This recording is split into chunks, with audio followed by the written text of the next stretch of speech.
नमस्ते। आज की कक्षा में आप सभी का स्वागत है। क्लास शुरू करने से पहले हम लोग ब्रह्मनाद करेंगे। सावधान सिद्ध ब्रह्मनाद।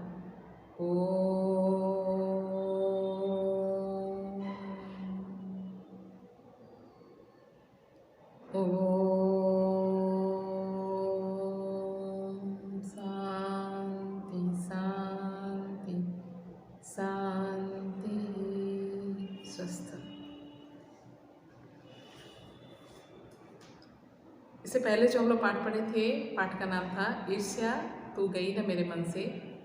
आप सभी वो वीडियो देखे होंगे, ठीक है। तो कुछ प्रश्न मुझसे पूछते हैं आपको कि ईर्ष्या की बड़ी बेटी का नाम क्या है। ईर्ष्या की बड़ी बेटी का नाम क्या है? ईर्ष्या की बड़ी बेटी का नाम निंदा है। दूसरा प्रश्न है, ईर्ष्या से जला भुना आदमी चलती फिरती गठरी के समान कैसे है? तो ईर्ष्या से जला भुना आदमी चलती फिरती विष की गठरी के समान है, क्योंकि वो जहाँ भी जाएगा वो दूसरों की निंदा करेगा और निंदा करके उस व्यक्ति के जगह पर वो खुद बिठा दिया जाना चाहेगा। इसलिए ईर्ष्या से जला भुना आदमी जो है वो चलती फिरती विष की गठरी के समान है, अर्थात वो जहाँ जाएगा वो वहाँ के परिवेश को उसी तरह ईर्ष्या युक्त कर देगा। ईर्ष्यालु व्यक्ति अपनी तुलना किससे करता है? ईर्ष्यालु व्यक्ति अपनी तुलना हमेशा दूसरों से करता है, ठीक है। ईर्ष्या से बचने के लिए लेखक ने क्या उपाय बताया है? ईर्ष्या से बचने के लिए लेखक ने कहा है कि अपने मानसिक अनुशासन पर बल दिया जाए। अपने मानसिक अनुशासन को बनाए रखना चाहिए, जिससे कि हमारे मन में ईर्ष्या उत्पन्न नहीं होगी, ठीक है। तो ये तो रहा हमारा पिछला पढ़ाया हुआ पाठ। आज जो हम पाठ पढ़ेंगे, आज एक छोटी सी कविता पढ़ेंगे, ठीक है। बहुत दिनों के बाद। कविता का नाम है बहुत दिनों के बाद। नागार्जुन। कौन है कवि? नागार्जुन।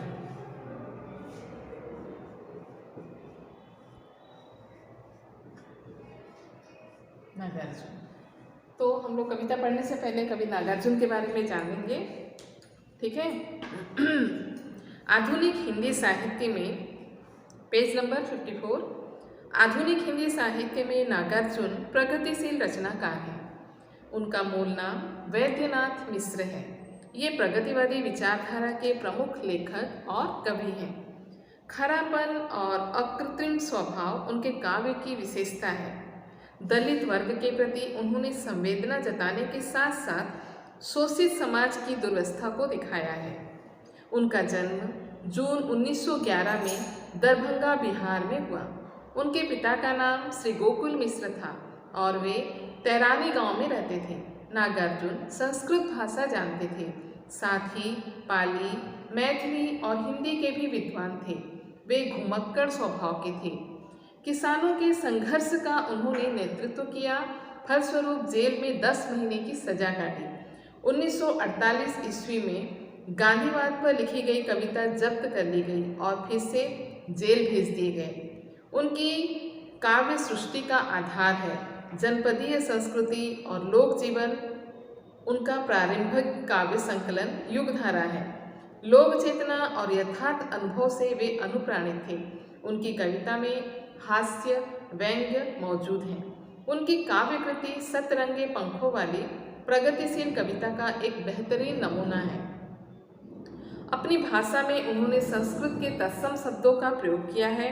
सहजता उनके काव्य की विशेषता है। जटिल भाव को वो सहज रूप से अभिव्यक्त करते हैं। किसान जीवन की पीड़ा उनकी कविता की मुख्य विषय वस्तु है। नागार्जुन को बिहार सरकार, उत्तर प्रदेश हिंदी संस्थान और साहित्य अकादमी दिल्ली द्वारा फेलोशिप सम्मान से सम्मानित किया गया।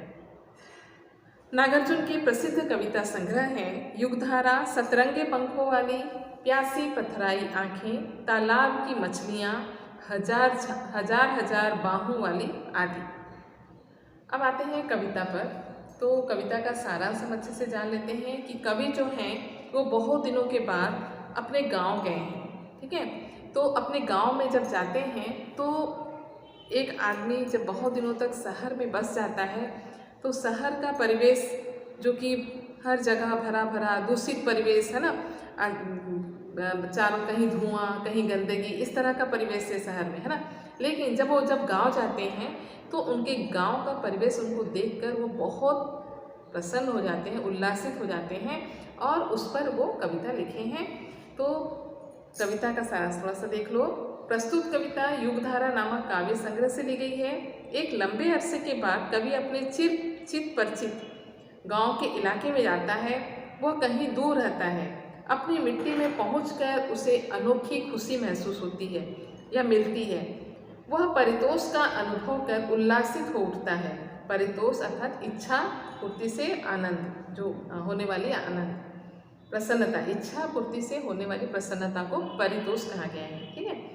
तो अपने उल्लास को कवि ने शब्द, स्पर्श, रस, रूप और गंध के 5 बिंबों के माध्यम से व्यक्त किया, अर्थात 5 बिंदु पर उन्होंने ये कविता लिखी है। जिस कविता को हम पढ़ेंगे आप ध्यान से सुनना कि किस किस बिंदु को उन्होंने अपनी कविता में जगह दी है। कवि बहुत दिनों के बाद अपने गांव के खेतों में पीली पीली सुनहरी फसलों को लहलहाते हुए देखता है और उसकी आंखें जो होती हैं वो तृप्त हो जाती हैं। वहीं धान कुटती किशोरियां गाना गा गा कर धान कुटती हैं। तो कोयल जैसी आवाज़ को सुनकर कवि जो है वो अभिभूत हो उठता है। प्रकृति की सुंदरता गांव में देखने को ही मिलती है। असल में अगर देखा जाए तो प्रकृति की सुंदरता जो है हमको कहाँ पे मिलती है? गांव में मिलती है। ठीक है। वहाँ मौलश्री के गुच्छे गुच्छे ताजे टटके फूल खिले हुए हैं। मौलश्री एक फूल का नाम है। मौलश्री तुम लोग जानते हो, जिसको उड़िया में बौड़ो, तो आम का जो फूल होता है उसको भी कई लोग बौड़ो बोलते हैं, लेकिन वो नहीं है। एक बौड़ फूल अलग से आता है। ठीक है। उसको तुम देखना कि गांव में पूछोगे तो पता चलेगा। तो उसको हिंदी में मौलश्री कहा जाता है, जिसकी भीनी भीनी खुशबू आ रही है। कवि को इस खुशबू ने सराबोर कर दिया और उन्होंने जी भर के उसे सूंघा। कवि गांव की पगडंडी पर बहुत दिनों बाद नंगे पांव चलकर जा रहा है।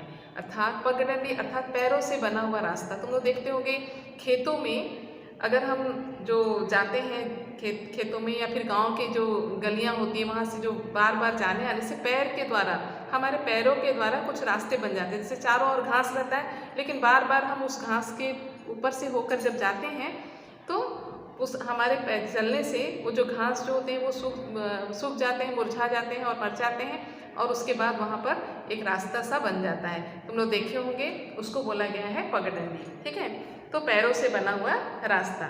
तो उस पगडंडी पर कवि जो हैं वो नंगे पांव चल रहे हैं। नंगे पांव अर्थात खाली पैर, बिना चप्पल के, बिना जूते के। ठीक है। गांव की पगडंडी की चंदन वर्णी धूल बहुत दिनों बाद उनके पैरों को छू रही है, और उस पगडंडी पर जो धूल है वो चंदन के रंग जैसी है, और वो जो धूल है कवि के पैरों को छू रही है। कवि उस धूल के स्पर्श से पुलकित हो रहा है, और वो जो धूल कवि के पैरों को लग रही है, कवि बहुत आनंदित महसूस कर रहे हैं, आनंद महसूस कर रहे हैं।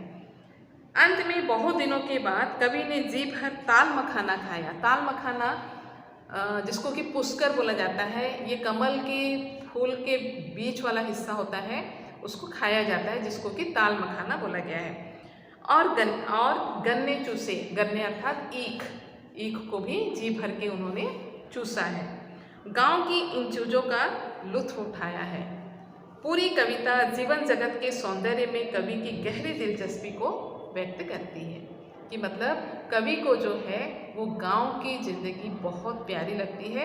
इस कविता से यही पता चलता है, कवि को ही क्यों, हम सभी को भी, है ना, गांव में रहना और गांव के प्राकृतिक सुंदरता को निहारना बहुत अच्छा लगता है। ठीक है। तो आते हैं हम कविता को पढ़ेंगे, ध्यान से सुनो।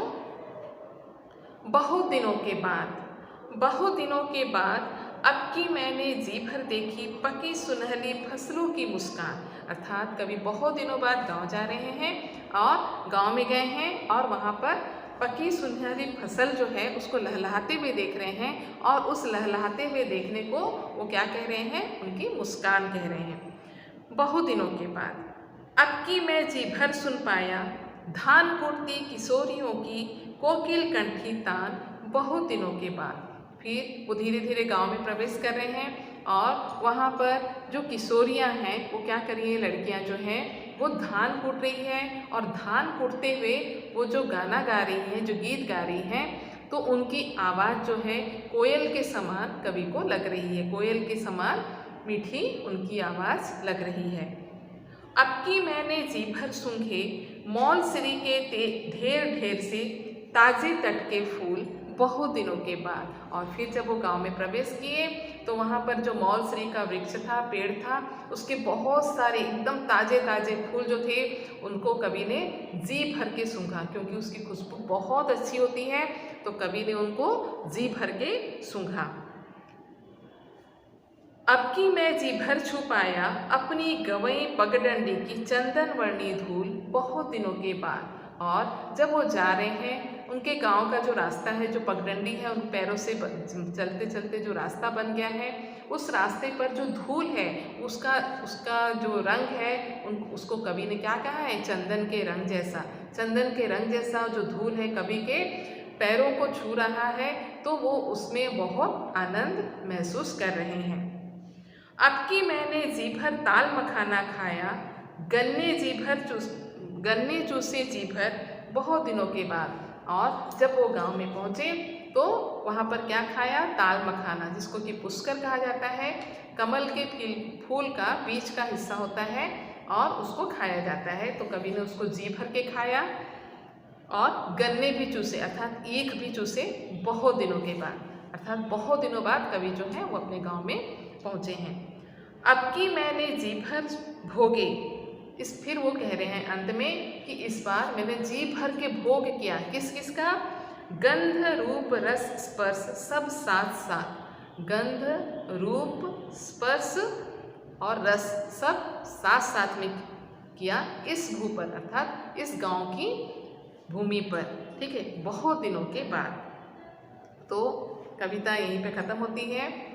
तो कवि ने इस कविता में कहा है कि मैंने एक साथ में बहुत चीज़ों का आनंद उठाया। किन किन चीज़ों का आनंद उठाया? कौन बोल सकता है?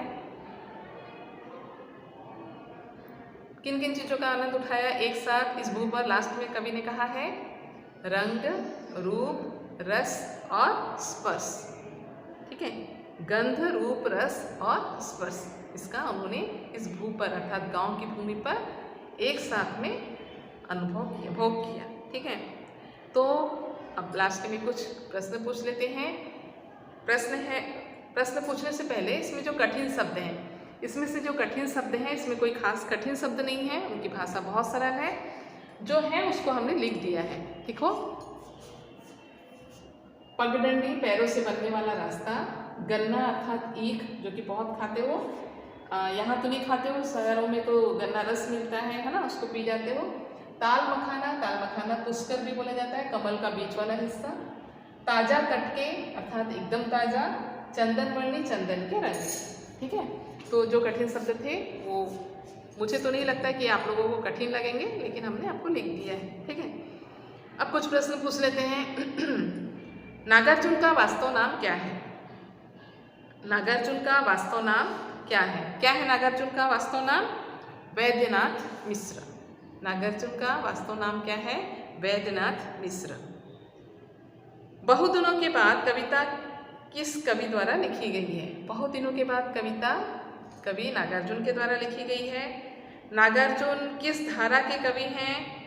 नागार्जुन प्रगतिवाद विचारधारा के कवि हैं। बहुत दिनों के बाद कविता किस काव्य संग्रह से ली गई है? तो बहुत दिनों के बाद कविता युगधारा काव्य संग्रह से ली गई है। कवि नागार्जुन बहुत दिनों के बाद कहाँ पहुँचते हैं? कवि नागार्जुन बहुत दिनों के बाद अपने गांव में पहुँचते हैं। बहुत दिनों के बाद कवि ने क्या खाया? ताल मखाना। बहुत दिनों के बाद कवि ने क्या चूसे? गन्ने। किशोरियाँ कोकिल कंठी ताल में गाते हुए क्या कूट रही थी? धान। कवि नागार्जुन ने किस ताजे तट के फूल को जी भर के सूंघे? मौलसिरी। किसकी मुस्कान को कवि नागार्जुन गांव पहुंचकर देखते हैं? पकी सुनहरी फसलों की मुस्कान। ठीक है, तो यहाँ पर आज का हमारा जो क्लास है हम ख़त्म करते हैं। धन्यवाद।